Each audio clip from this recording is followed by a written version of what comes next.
안녕하세요. 미카의 심리상자입니다. 청나라의 마지막 황제 푸이는 흔히 알려진 것처럼 평생 5명의 여자와 결혼했습니다. 왈룽, 원슈, 타니링, 리위친, 그리고 리슈센이었는데 자금성에서 황제였을 때 맞아들인 황후와 황비였던 왈룽과 원슈만큼 대중의 관심을 많이 받은 여인들도 없습니다. 그들이 결혼할 때 푸이와 왈룽은 17세였고 원슈는 14세였습니다. 성격은 왈룽이 새침하고 셈이 많았다면 원슈는 장난기가 많고 고집이 셌다고 합니다.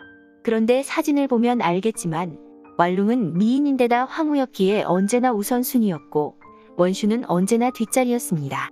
하지만 그렇다고 해도 원슈는 봉건시대 황실의 마지막 후궁이었던 만큼 왈룽 이상으로 대중들의 호기심 어린 시선에서 벗어나지 못했습니다. 3살의 황제가 된 푸이는 1912년 육류 황후가 위안스카이와 체결한 폐위조서에 따라 6살에 폐위되었지만 황제 존호를 그대로 사용할 수 있는 예우를 받았고 여전히 자금성에서 살 수 있었습니다. 그의 결혼 상대는 황후가 될 여자였습니다. 원래 청조의 황후 간택은 입궁한 여자들을 직접 보고 선택하는 방식이었지만 청나라가 무너지면서 더 이상 그런 여성 징집이 불가능했기 때문에 불가피하게 사진을 이용했습니다. 비록 몰락한 청조의 이름만 남은 황제라고 해도 최고의 자리였기 때문에 왕조 시대의 사고를 가진 만주족의 많은 귀족 집안에서 사진을 보냈다고 합니다. 최종적으로 올라온 두 여자가 소수민족 다우르족 출신인 왈룽과 몽골계 원슈였습니다. 푸이는 황후 하나만 원했고 그의 선택은 원슈였지만 광서제의 후궁이었던 금비가 원슈의 외모가 황후가 되기에는 부족하다고 주장하며 왈룽이 황후가 되어야 한다고 푸이와 황실을 설득했습니다. 물론 원슈를 미는 이들도 있었습니다.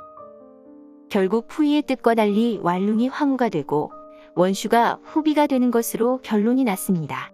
그렇게 원슈는 자금성에 들어오게 되었고 왈룽보다 먼저 입궁하여 처음에는 푸이와 잘 지냈습니다. 하지만 왈룽도 원슈도 의식과 예식으로 가득 찬 자금성에서의 삶에 따분함과 권태로움을 느꼈고 행복감을 느끼지 못했습니다. 원슈는 자금성에서의 생활에 대해 이렇게 말했습니다. 궁에는 발전기가 자주 고장나 촛불을 켜야 했습니다.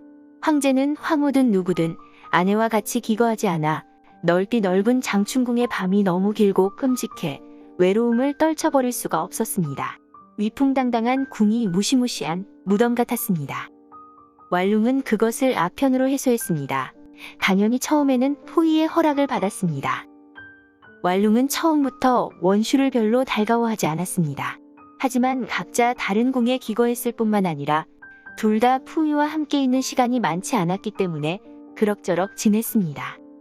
하지만 2년 후 북경정변으로 폐위조서의 황실 우대 조건이 폐기되어 푸이가 황제의 존호를 더 이상 사용하지 못하게 되었을 뿐 아니라 자금성에서 추방되어 텐진의 일본 조계지로 거주지를 옮겨야 했을 때 그들의 관계에도 변화가 생겼습니다.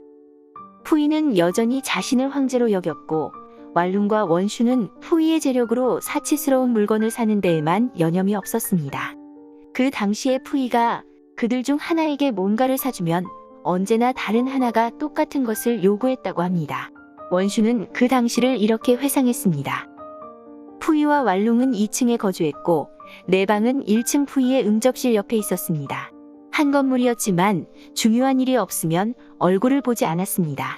왈룽은 언제나 황후 행세를 했고 거만했습니다. 푸이는 항상 왈룽의 말만 들었습니다. 그리고 둘 다 나에게 냉담했습니다. 나는 푸이와 남남이나 다름없었습니다. 왈룽은 언제나 그들의 관계에서 원슈를 배제하려 했고 그녀로 하여금 푸이의 곁을 떠나도록 압박했습니다. 그녀는 푸이와의 관계를 개선한다는 이유로 언제나 둘이서만 외식하러 나가곤 했습니다. 심지어 푸이조차도 원슈를 무시하곤 했는데 한 번은 원슈가 자신을 무시하는 시종을 나무란 것을 푸이가 자신에 대한 공격으로 받아들이며 원슈에게 차라리 죽어버리라고 소리쳤습니다.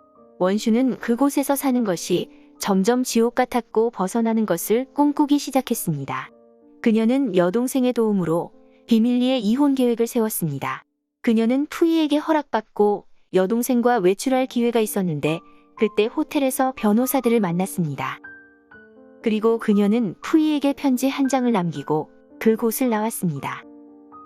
편지의 주된 내용은 자신은 9년 동안 한 번도 푸이의 총애를 받은 적이 없으며 외로움으로 남몰래 눈물을 흘리며 밤을 지샌 적이 하루 이틀이 아니라고 말하며 더 이상의 학대는 견디기 힘들다고 했습니다. 적어도 한 달에 2번은 자신의 방에서 같이 자야 한다는 요구 조건이 받아들여지지 않으면 이혼하겠다는 것이었습니다. 푸이는 원슈에 대한 애정에서라기보다 황제가 후궁에게 이혼당하는 것을 굴욕으로 여겼기에 그것을 수락했지만 왈룽이 동의하지 않았습니다. 원슈를 눈의 가시로 여기던 왈룽은 오히려 원슈가 떠난 것을 기뻐하며 이혼을 부추겼습니다. 양쪽은 변호사를 통해 협상했고 푸이는 일단 원슈에게 집으로 돌아와 천천히 논의해보자고 제안했습니다. 하지만 원슈는 자신의 뜻에 단호했습니다. 원슈가 어떤 경우에도 물러설 기미를 보이지 않는 데다 여론이 예의주시하자 푸이는 결국 재판이 아닌 위자료로 합의했습니다.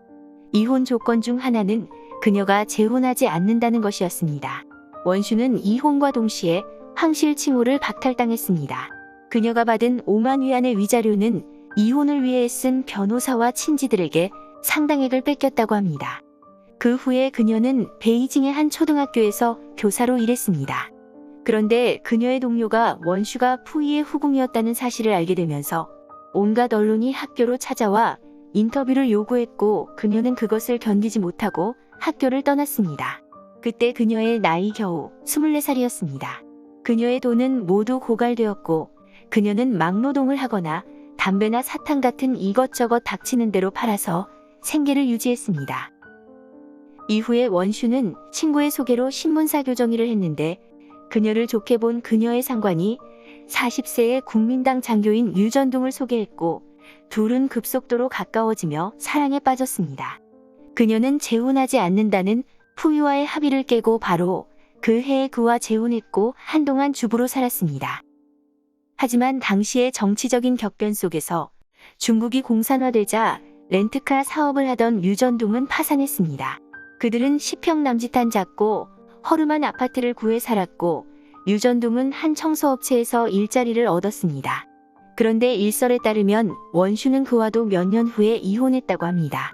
그녀는 1953년 9월 상하이에서 병으로 사망했습니다. 그녀의 나이 45세였습니다. 그녀의 임종은 유전둥이 지켰다고 합니다. 이때는 푸이가 푸순의 전범 수용소에 있을 때였고 왈룽이 아편 중독으로 죽은 지 한참 지난 후였습니다. 2004년 청왕조의 황실 후손들은 왈룽에게 효강민왕후라는 시호를 부여했습니다.